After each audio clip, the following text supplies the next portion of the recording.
Hablaremos hoy de la diversión de los vieneses. Así que nos ubicamos allá a fines del siglo XVIII, comienzos del XIX, y había en Viena en aquel entonces un furor notable por todo lo que es espectacular, por la diversión callejera.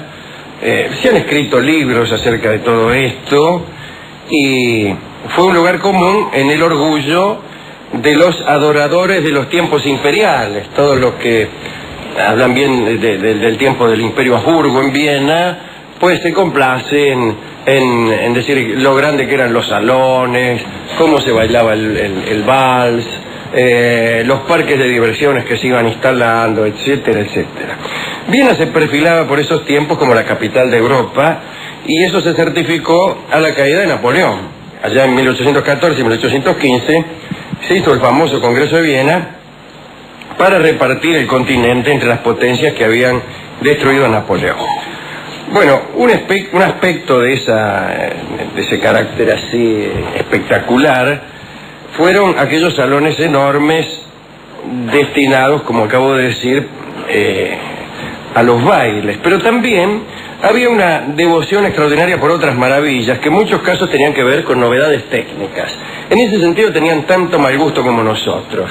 Les gustaban todos los aparatitos, todos los chiches, cosas destinadas al asombro fácil de los pelafustanes. Por esos tiempos andaba por Viena el ingeniero belga Eugenio Robert, experto en fantasmagorías y en linternas mágicas, una especie de precursor del cine realmente. En merced a unos hábiles mecanismos de proyectores y espejos, Robert hacía aparecer los fantasmas más siniestros en una sala con cortinas negras durante en el transcurso de una función en la que se oía una música fúnebre que te helaba hasta los huesos, ¿no? Se elevaban unas quejas lúgubres, soplos húmedos, en realidad había unos fuelles escondidos que apuntaban a los asistentes, todas esas cosas, algo así como un tren fantasma.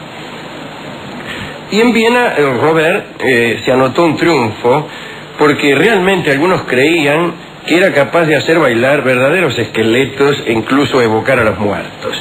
Varias veces hubo que sacar a personas que se desmayaban en estas representaciones mitad del susto.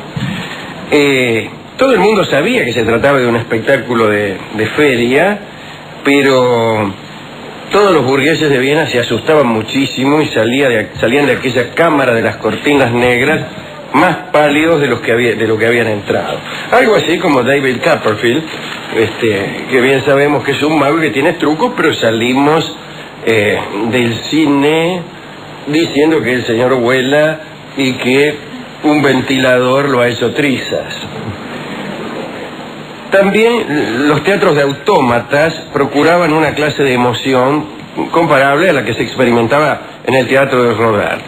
En la barraca de Sebastián von Schwanenfeld hacían cola desde la madrugada miles de muchachas para consultar a un autómata que se llamaba el Turco. No era el famoso Turco del que hemos hablado aquí, ajedrecista de Maelzel, ni era el otro famoso Turco del que otros hablan. El Turco de Schwanenfeld respondía a preguntas de amor. Asentía o negaba ante la pregunta de la enamorada o el enamorado, ¿no? Y con una mano mecánica tomaba unos pequeños papelitos con respuestas astrológicas que entregaba al que interrogaba. Vio alrededor del autómata había un enjambre de canarios verdaderos estos, pero que estaban amaestrados y no se alejaban nunca, así que andaban volando alrededor del autómata y le daban un aspecto todavía más mágico. Ahora bien, eran tantas las personas que querían consultar al Turco que había que llamar a la policía para poner orden. Se producían histerias colectivas cuando se avisaba, por ejemplo, que el Turco había perdido inspiración y que debía descansar. La verdad es que los mecanismos se le rompían a cada rato y entonces una tropa de técnicos lo arreglaba para que continuara profetizando. El creador del turco, Maelzel, el creador del otro turco, el jugador de ajedrez, tenía un hermano que fue mejor inventor de autómatas que él. Los vieneses decían que había hecho un pacto con el diablo. Y este Maelzel, el hermano bueno, había inventado para las ferias vienesas toda una serie de prodigios musicales. Uno de ellos era el detestable billar musical. La verdad es que no le gusta, a los melómanos les repugnaba y a los jugadores de billar los estorbaba. Parece que se oían melodías suaves durante toda la partida y cuando uno cometió una falta, por ejemplo, meter la bola jugadora en una tronera, un estrépito espantoso. Y cuando había una buena jugada, que no sé cómo se abría el billar, seguramente había un músico dentro, cada buena jugada era saludada por unas trompetas y timbales, ¿no? Una porquería. Maelzel había inventado también unas pajareras cuyas cuerdas, mejor dicho, unos piolines donde se posaban las aves, hacían brotar una melodía. El pajarito se iba apoyando en lugares que disparaban melodías mecánicas como las que están de moda actualmente. Aunque estas no salen de pajareras, sino de instrumentos musicales e incluso de discos. Dice el cronista que era una época en la que además de la proliferación de orquestas, no era posible abrir una puerta o tocar una mesa o apoderarse de un objeto sin que un resorte desencadenara torrentes de melodía. En Viena cualquier cosa que agarrabas disparaba una caja musical, si me permitís la expresión. ¿Qué sé yo? O sea, agarraba algo en la oscuridad.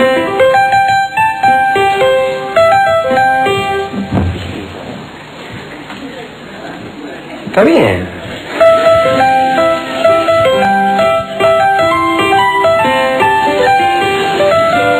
Incluso mucho antes del nacimiento de Brahms. Bueno, en las ferias se vendían incluso camas musicales que había inventado un suizo que se llamaba Finham. La cama estaba organizada de tal manera que favorecía la siesta, pero impedía que se prolongara hasta demasiado tarde. Es decir, funcionaba del siguiente modo. Con solo ser tocado, aquel lecho hacía oír una canción de cuna.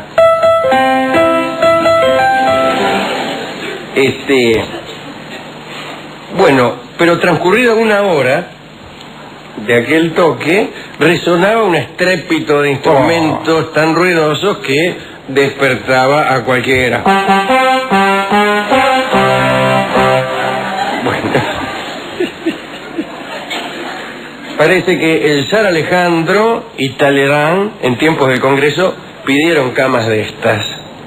Bueno, una porquería. Junto con estas espectacularidades, había otras relacionadas con el teatro. Cada vez que un episodio de una obra transcurría en Oriente, había que poner camellos en escena. Era una costumbre de los puestistas de aquella época. Si la obra transcurría en el Oriente, camellos. Si la gente no veía camellos, pues se iba indignada del teatro. Los camellos eran importados, naturalmente, ya que tienen la costumbre, estos animales, de no nacer en Viena. Schikaneder, el compañero escritor de Mozart en la flauta mágica, parece que hacía maniobrar en algunas obras tropas de 200 hombres con sus caballos, ya no con sus camellos. A veces disponía actores en tal cantidad que, según se dijo, eran más numerosos que los espectadores. Bueno, esto suele ocurrir todavía. Al final, la policía se inquietó por el realismo de algunas representaciones, especialmente en escenas de batallas, y se reglamentaron los tiroteos, y finalmente terminó por prohibirse toda detonación, lo cual deslucía muchísimo los tiroteos en escena. Claro, no sonaba nada. No sonaba, incluso los actores resultaban patéticos haciendo como antes hacían los niños que jugaban en la calle. El teatro André de Bien afectado por esa medida, solicitó una excepción en su favor, alegando que estas descargas de cañones o de fusil nunca habían provocado el menor accidente y que no sería posible presentar ciertas piezas si se renunciaba a los disparos. Cuenta el cronista que el deseo de realismo era tal que para asegurar la presencia del público se anunciaba el número de disparos que se harían en la función. Más de 1000 tiros en escena. En escena. Bueno, antiguamente también se hacía con algunas películas espectaculares, ¿no? Más de 2000 extras ahogados en esta gigantesca superproducción. Pero bueno, digo que las autoridades no autorizaron, que las autoridades no permitieron, discúlpeme, estas detonaciones. Y el empleo de pólvora fue prohibido en todos los teatros por orden del emperador. Y especialmente en la platea.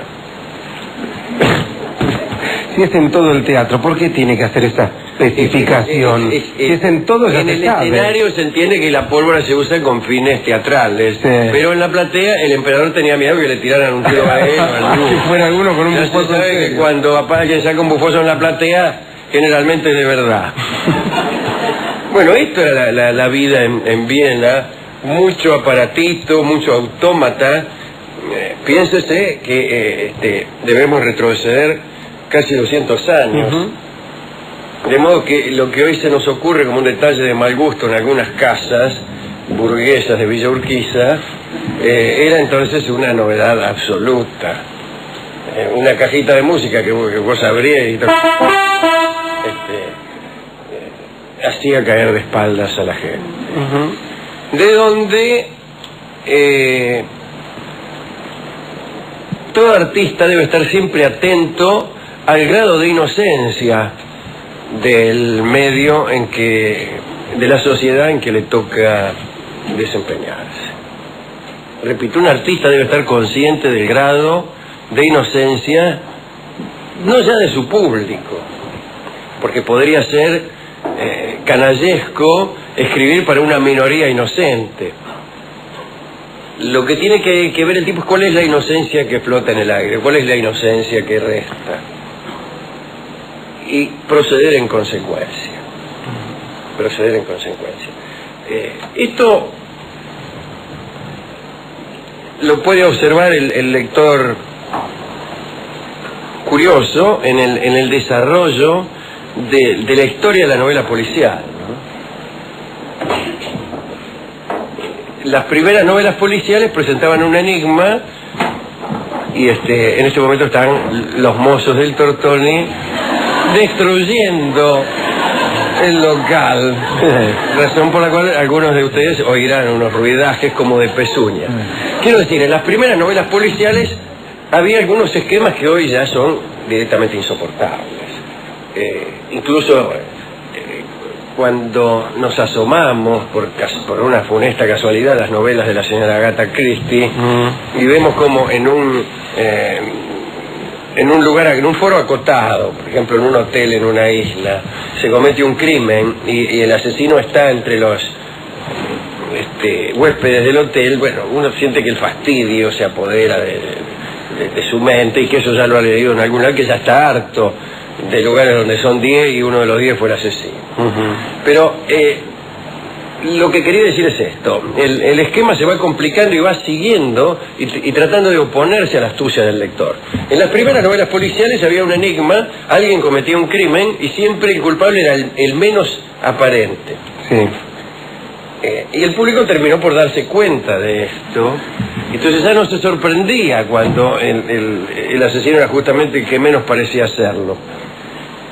Entonces los autores buscaron una segunda astucia, conforme a la cual alguien parecía ser el asesino, lo cual provocaba en el lector astuto la sensación de que no era, y era. Pero el lector terminó por comprender también esta segunda astucia, sí. Y así los autores tuvieron que hacer todavía más complejo este juego de ida y vuelta. ¿A dónde vas, Iván? A Sebastopol. Mientes, dice su amigo. Me dices que vas a Sebastopol para que yo crea que vas a otra parte, pero en realidad vas a Sebastopol.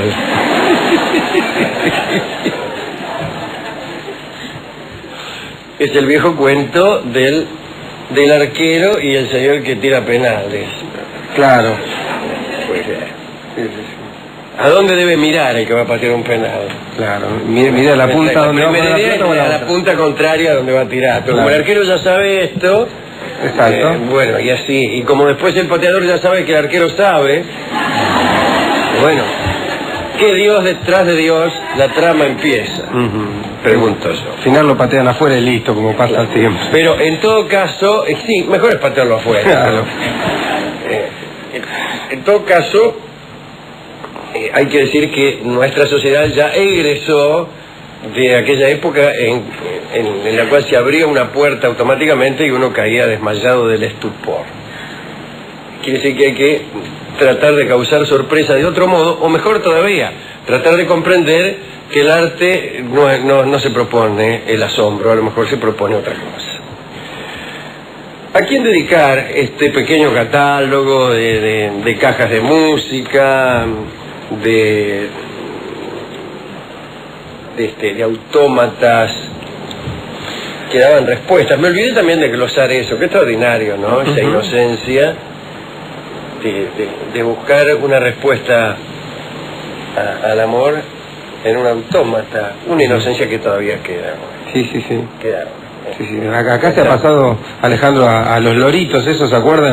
En las plazas, los que le daban un mensaje. Creen en las cotorritas de la suerte, claro, pero sí, por ahí creen en un tipo que contesta consultas. Sí. Mi novia aparece cada vez menos, la veo 2 veces por año. ¿Usted cree que me está dejando de querer? ¿O será que está muy ocupada? Está muy ocupada, pero con otro, dice el turco.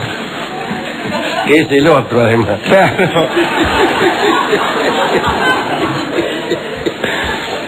Bueno, ¿a quién dedicar esto? A los que están enamorados y necesitan un papelito favorable. Y a veces se quedan con el papelito favorable mientras la novia está con el turco. Señor, pero en el papelito me salió que me quiere, dice el tipo solo en su piel. Claro, y festeja. Por contigüidad, Alejandro, si usted me deja hacer sumar un dedicando, ya que estamos hablando de Viena, se lo quiero dedicar al amigo Freud, que tanto me interesa a mí. De Viena, que también contestaba a consultas. Exactamente. A cuestiones amorosas, con un criterio parecido. Y digo, ya que mencionamos la linterna mágica, el amigo Kirchner también, que fue precursor de esto todavía. Atanasius Kirchner, ¿no? Claro. No, Néstor. No, Kirchner.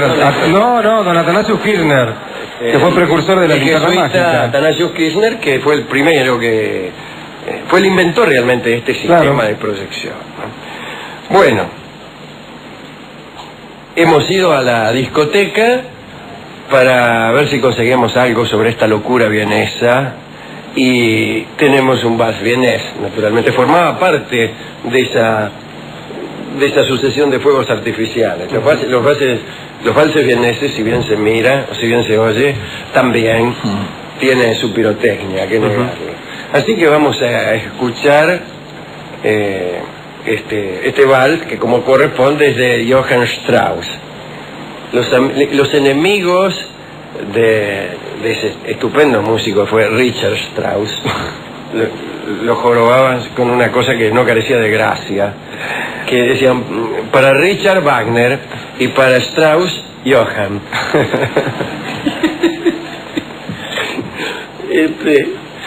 Sangre vienesa se llama justamente este vals de Strauss, que se bailaría en aquellos enormes salones llenos de mujeres bien empinchadas, de tipos macanudos, con su traje negro, trajes elegantes y sus zapatos bien lustrados. Adelante entonces la orquesta, que es la orquesta, nada menos que la Orquesta Imperial de Viena. Ah, bueno. Se me dirá que ya no hay imperio en el Austria, lo único que queda de aquel imperio de los Habsburgos es la orquesta. Así que adelante, muchachos. Cómo se bailaba el vals, los parques de diversiones que se iban instalando, etcétera, etcétera. Viena se perfilaba por esos tiempos como la capital de Europa, y eso se certificó a la caída de Napoleón. Allá en 1814 y 1815 se hizo el famoso Congreso de Viena para repartir el continente entre las potencias que habían destruido a Napoleón. Bueno, un aspecto de ese carácter así espectacular fueron aquellos salones enormes destinados, como acabo de decir, a los bailes, pero también había una devoción.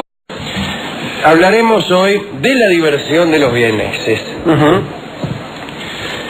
Así que nos ubicamos allá a fines del siglo XVIII, comienzos del XIX, y había en Viena en aquel entonces un furor notable por todo lo que es espectacular, por la diversión callejera. Se han escrito libros acerca de todo esto, y fue un lugar común en el orgullo de los adoradores de los tiempos imperiales, todos los que hablan bien del tiempo del Imperio Habsburgo en Viena, pues se complacen en decir lo grande que eran los salones, en una sala con cortinas negras durante en el transcurso de una función en la que se oía una música fúnebre que te helaba hasta los huesos, ¿no? Se elevaban unas quejas lúgubres, soplos húmedos, en realidad había unos fuelles escondidos que apuntaban a los asistentes, todas esas cosas, algo así como un tren fantasma. Y en Viena, Robert se anotó un triunfo, porque realmente algunos creían que era capaz de hacer bailar verdaderos esqueletos e incluso evocar a los muertos. Varias veces hubo que sacar a personas que se desmayaban. Devoción extraordinaria por otras maravillas, que en muchos casos tenían que ver con novedades técnicas. En ese sentido tenían tanto mal gusto como nosotros. Les gustaban todos los aparatitos, todos los chiches, cosas destinadas al asombro fácil de los pelafustanes. Por esos tiempos andaba por Viena el ingeniero belga Eugenio Robert, experto en fantasmagorías y en linternas mágicas, una especie de precursor del cine realmente. En merced a unos hábiles mecanismos de proyectores y espejos, Robert hacía aparecer los fantasmas más siniestros en estas representaciones, mitad del susto. Todo el mundo sabía que se trataba de un espectáculo de feria, pero todos los burgueses de Viena se asustaban muchísimo y salían de aquella cámara de las cortinas negras más pálidos de lo que habían entrado. Algo así como David Copperfield, que bien sabemos que es un mago que tiene trucos, pero salimos del cine diciendo que el señor vuela y que un ventilador lo ha hecho trizas. También los teatros de autómatas procuraban una clase de emoción